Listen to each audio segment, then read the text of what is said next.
यदि आप कोई काम कर रहे हैं तो थोड़ी देर रुक जाइए, थोड़ा सा थम जाइए और आपसे निवेदन है कि अपने जीवन के कीमती समय में से 7 मिनट निकालकर ये वीडियो अंत तक जरूर देखिएगा।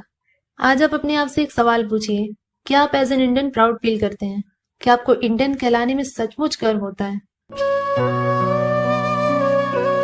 इंडिया 136 करोड़ की जनसंख्या वाले इस देश में औरंगजेब जैसे महान व महमूद गजनी जैसे कला के प्रेमी व संरक्षक रहे हैं।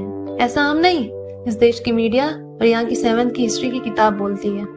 हमारे देश में पैम्पलेट बांटे जाते हैं जिसमें माँ दुर्गा को सेक्स वर्कर बताया जाता है कि वह 9 दिन महिषासुर के साथ हनीमून मनाने के बाद उसको मार दी। ये कोई मनगढ़ंत कहानी नहीं, बल्कि इसे श्रीमती स्मृति ईरानी ने बकायदा संसद में पढ़कर सुनाया। इंडिया में टीपू सुल्तान के नाम पे एक पॉलिटिकल पार्टी है। कदाचित आप इसका नाम भी सुने होंगे, परंतु उसी टीपू सुल्तान को 31 बार हराने वाले कोडवा वॉरियर्स को इतिहास के पन्नों से गायब कर दिया गया। पर मुझे पूर्ण विश्वास है कि आप शायद ही कोडवा वॉरियर्स को जानते होंगे। ऐसा भी हो सकता है कि आप ये नाम भी पहली बार। हमारे देश में बाबर को महान बताया जाता है, पर खानवा के युद्ध में बाबर के खिलाफ शरीर पे 80 घाव लिए, एक आंख, एक हाथ व एक पैर गंवाने के बाद भी युद्ध करने वाले राणा सांगा का नाम हमें नहीं पढ़ाया जाता। शिवाजी के वीर सुपुत्र संभाजी का इतिहास, जिनके द्वारा इस्लाम धर्म को ना कबूल करने पर औरंगजेब ने पहले उनके नाखून उखाड़े, जीभ काटकर कुत्तों के आगे फेंक दी। फिर भी जब उन्होंने सनातन धर्म को छोड़कर इस्लाम नहीं अपनाया, तब औरंगजेब ने उनकी आंखें निकाल ली, बारी बारी से उनके हाथ पैर काट दिए। इन सब के पश्चात भी संभाजी उस समय भगवान शिव का जाप कर रहे थे, और जिस व्यक्ति के अंदर स्वयं शिवाजी का खून दौड़ रहा हो और उसके ऊपर साक्षात शिव की कृपा हो, वो इतनी जल्दी हार कहाँ मानेगा। लगभग 20 दिन की प्रताड़ना के पश्चात अंततः उनके सिर को काट के किले के मुख्य द्वार पर लटका दिया गया। पर हमारी किताबों में ये नहीं मिलता। उल्टा यूपीएससी की परीक्षा के लिए रिकमेंडेड दी हिंदू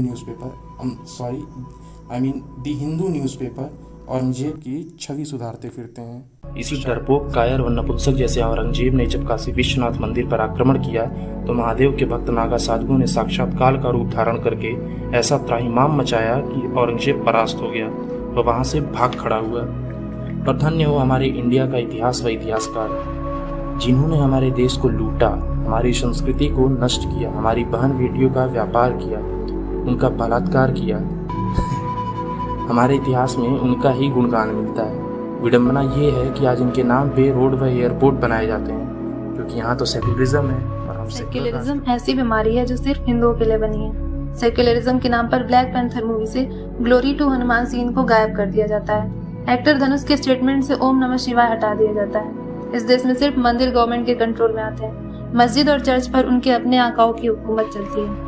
इंडिया में कई वक्त हिंदू राष्ट्र और हिंदू राष्ट्र को रेपिस्ट बताया जाता है। सनातन धर्म की किताब को टॉयलेट पेपर बनाकर यूज करने की नसीहत दी जाती है। आपकी जानकारी के लिए बता दूं कि स्वीडन में एक किताब के जल जाने मात्र से भयंकर आगजनी और नरसंहार हुआ था।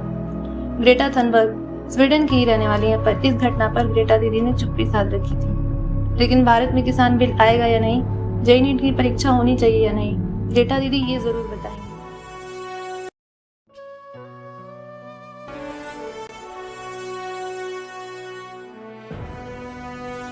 शायद पूरे विश्व में इंडिया ही एकमात्र ऐसा देश होगा जहां पर कोरोना पीक पे होता तो है, पर बरखा दत्त जैसे 2 कौड़ी के पत्रकार कब्रिस्तान में रिपोर्टिंग करने पहुंच जाते हैं, और जब केस कम होने पर इनके चैनल की टीआरपी कम होने लगती है तो वह आईसीयू में घुसकर रिपोर्टिंग करते हैं। ये है हमारा महान भारत। कोविड-19 को इंडियन वेरिएंट बोलना हो या चलती चिताओं को ड्रोन से फोटो क्लिक करके अपने चैनल पे चलाना हो, ये सारी बातें आम है। ड्रोन से फोटो क्लिक करके उसको पब्लिश करना, जनता में फैलाना, ऐसा लगता है कि इनके प्रोपेगेंडा का हिस्सा बन। किताब में ये खुलासा हुआ है कि कारगिल युद्ध में बरखा दत्त के सैटेलाइट फोन यूज करने के कारण एक सैनिक शहीद हो गया था। अपने टीआरपी और बहादुरी के शो ऑफ के चक्कर में इनके कारण एक सैनिक की जान चली जाती है। वैसे बरखा दत्त की तारीफ इंडियन करे या ना करे, पाकिस्तान के आतंकवादी हाफिज सईद ने की है, जो शायद इनके लिए गर्व की बात होगी। ये कुछ बॉलीवुड जैसा लगता है। बॉलीवुड दुनिया की सबसे ज़्यादा फिल्में प्रोड्यूस करने वाली फिल्म इंडस्ट्री है, पर ज़्यादातर फिल्में प्रोपोगंडा से भरी हुई हैं। विलन कभी भगवान का भक्त होता है तो कभी काली माँ का पुजारी। लाल चंदन, गले में रुद्राक्ष और भगवे कपड़े के बिना तो बॉलीवुड के विलन तैयार ही नहीं हो सकते हैं। लगभग सारे विलन एक धर्म विशेष के ही होते हैं। गीता पढ़कर लोगों को असुर बनता दिखाया जाता है, उस गीता को पढ़कर लोगों से बनता दिखाते हैं जिसे अगर कोई असुर भी पढ़ ले या सुन ले तो पुण्यात्मा बन जाएगा। वो गीता जिसे सुनकर अर्जुन ने वन जाने का विचार त्याग कर युद्ध किया और गृहस्थ जीवन को अपनाया। बॉलीवुड में रॉ एजेंट रविंद्र कौशिक के ऊपर फिल्म बनती है, पर उसका नाम रविंद्र से रहमतुल्लाह कर दिया जाता है, पर असल में उसको पकड़वाने वाला भारतीय मूल का इनायत मसीह था। शेरनी मूवी में real life hunter Asghar Ali Khan कलावा व जनेऊ पहनने वाला पिंटू भाया बन जाता है। सोचिए कितना प्यारा है अपना बॉलीवुड। इस देश में राशन के लिए मंत्रियों के साथ तो इलाज के लिए डॉक्टर के साथ सोने की डिमांड रख दी जाती है। किसानों के बीच घुसकर डकैत व राक्षस रूपी लोग रेप, मर्डर, जर्नलिस्ट हरासमेंट, किसी को जिंदा जलाने से लेकर राष्ट्रध्वज के अपमान तक सब कुछ कर सकते हैं और उन्हें अन्नदाता का नाम दे दिया जाता है। हमारे देश में रिहाना, ग्रेटा थनबर्ग और मियाँ खलीफा जैसे महान इंटरनेशनल किसान किसानी करने आते हैं। इतना आगे है मेरा। जिस भगवत गीता व सनातन धर्म को भारत समेत समस्त विश्व की बड़ी बड़ी हस्तियां जैसे Albert Einstein, bill Smith, Robert Downey junior, Russell brand, mark Zuckerberg, Steve job जैसे बड़े बड़े लोग प्रेरणा स्रोत मानते हैं, परंतु हमारे ही देश में कुछ वो किड्स श्रीमद् भगवत गीता पर मास्टरबेट करने की बात करते हैं। If you Hindu, I'll fuck up whatever cow you're in. I'll fuck your holy cow. I don't give a fuck. I'll fucking masturbate on the क्या था महाभारता. I'll fucking Gita.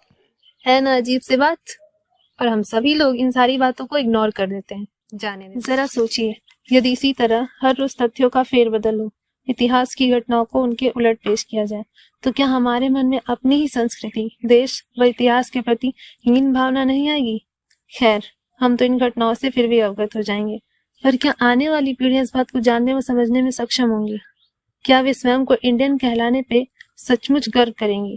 यदि हम इन घटनाओं को छोटी छोटी घटना बोलकर इग्नोर करेंगे तो आने वाला कालचक्र हमें हमारे ही देश में शरणार्थी बना देगा। अब निर्णय आपके हाथ में है। आपको अपने राष्ट्र में स्वाभिमान पूर्ण जीवन जीना है या शरणार्थी बनकर रहना। यदि हमारी वीडियो से आपको कोई सीख मिली हो, कोई मैसेज आप तक पहुंचा हो, तो इस वीडियो को लाइक करके नीचे कमेंट जरूर कीजिएगा और दूसरे लोग तक शेयर कीजिए। उन्हें भी दिखाइए ये वीडियो, और यदि हम कहीं किसी पॉइंट पे गलत हैं तो आप कमेंट करके बता सकते हैं। राधे राधे।